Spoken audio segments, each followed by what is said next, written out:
Hello' আজি আমি ইলেকশ্যনৰ যিখন important document presiding officer diary এইখন ফিল আপ কৰিম। এই ভিডিঅ'টো কেৱল মাত্ৰ BTC ইলেকশ্যনৰ বাবে। চ' প্ৰথমতে দেখা কনষ্টিটুৱেঞ্চি নম্বৰ। এইটো যিমান নম্বৰ কনষ্টিটুৱেঞ্চি হয় এইটো মই এনেই আইডিয়া কৰি দি দিছোঁ 5 নং গুমা। চৰি এইটো নম্বৰ কৈছে। চ' আপুনি নম্বৰটো লিখিব কেৱল কিমান নম্বৰ হয়। 1 নম্বৰ হলে 1 নম্বৰ, 2 নম্বৰ হলে 2 নম্বৰ, 3 নম্বৰ হলে 3 নম্বৰ, 4 নম্বৰ হলে 4 নম্বৰ, এনেকৈ 40টা আছে, যিকোনো এটা হ'ব পাৰে। তাৰপিছত name of the constituency, suppose আমি ধৰি লৈছোঁ গুমা, চ' গুমা লিখি দিম। তাৰপিছত part number, polling station number, এইবিলাক আপুনি ইলেকশ্যনৰ দিনাহে পাব, যিদিনা আপুনি ৰিচিভিং চেণ্টাৰত যাব। তাৰপিছত ডেট অফ পোল, যিদিনা ইলেকশ্যন হ'ব সেই তাৰিখটো লিখিব। তো ইয়াৰ পিছত দেখা অলপ ইনফৰমেশ্যনখিনি আছে। তো তাৰপিছত দিছে where the poll station located in. Generally এইটো কি হয়, গভমেণ্ট বিল্ডিং। তোমালোকে এই জেনেৰেলটো লিখিব নালাগে। চ' যিটো হয় এইটো টিক মাৰ্ক দিলে হ'ল।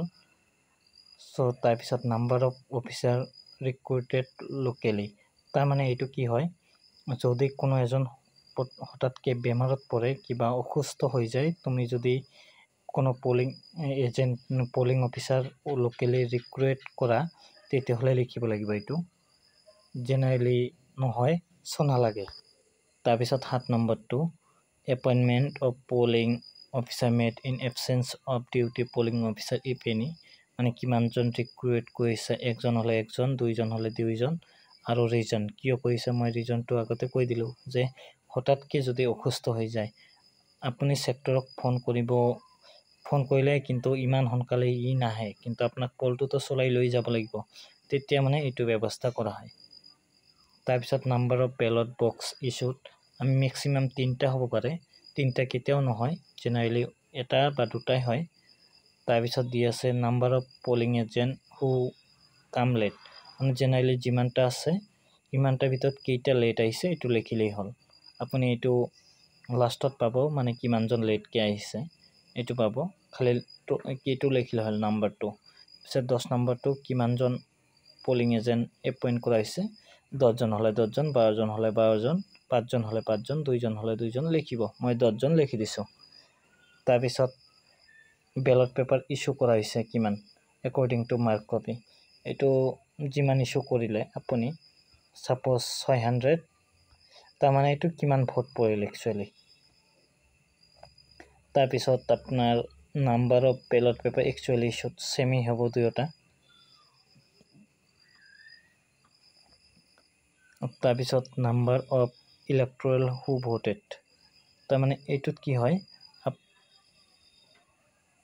আপোনাৰ মেন যদি 600 হয়, ওমেন কিমান হয়, টোটেল কিমান হয়, এইটো ফাৰ্ষ্ট পলিঙে অলৰেডি আপোনাৰ ডিউটিখিনি দিয়ে দিব, যে কিমান মেলে ভোট দিলে, কিমান ফিমেলে ভোট দিলে, এইটো হিচাপখিনি ৰাখিবৰ কাৰণে।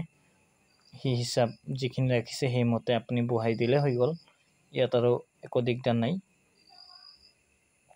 তাৰপিছত চেলেঞ্জ ভোট, যদি চেলেঞ্জ ভোট হৈছে তো লিখিব কিমানটা হৈছে, আৰু যদি এল' কৰিছে বা ৰিজেক্ট কৰিছে এইটো লিখিব, আৰু যদি এল' কৰিছে কিমান টকা পাইছে, ৰিজেক্ট হ'লে এইবিলাক লিখিব আৰু।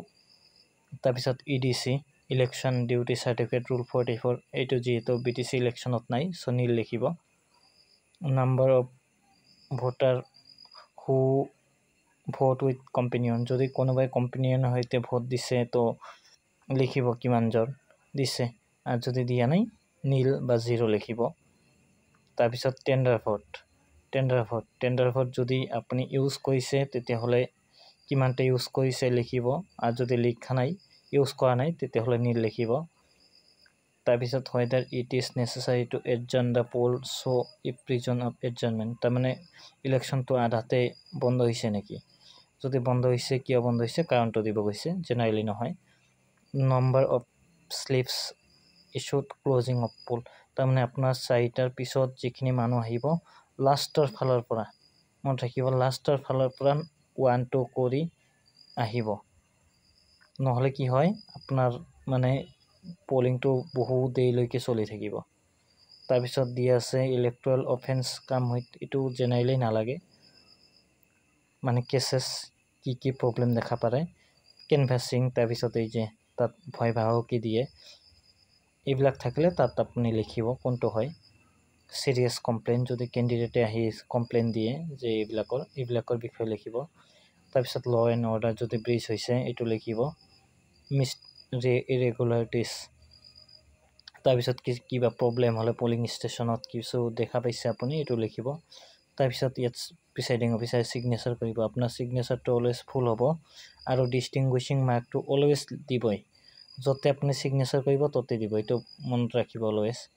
তাৰপিছত PS নম্বৰ, পাৰ্ট নম্বৰ এইখিনি দিব আৰু প্লেচটো জেনেৰেলি যি স্কুল হয় এই স্কুলৰ এড্ৰেছটো দিব, যে অমুক স্কুল, আৰু ডেটটো দিবই।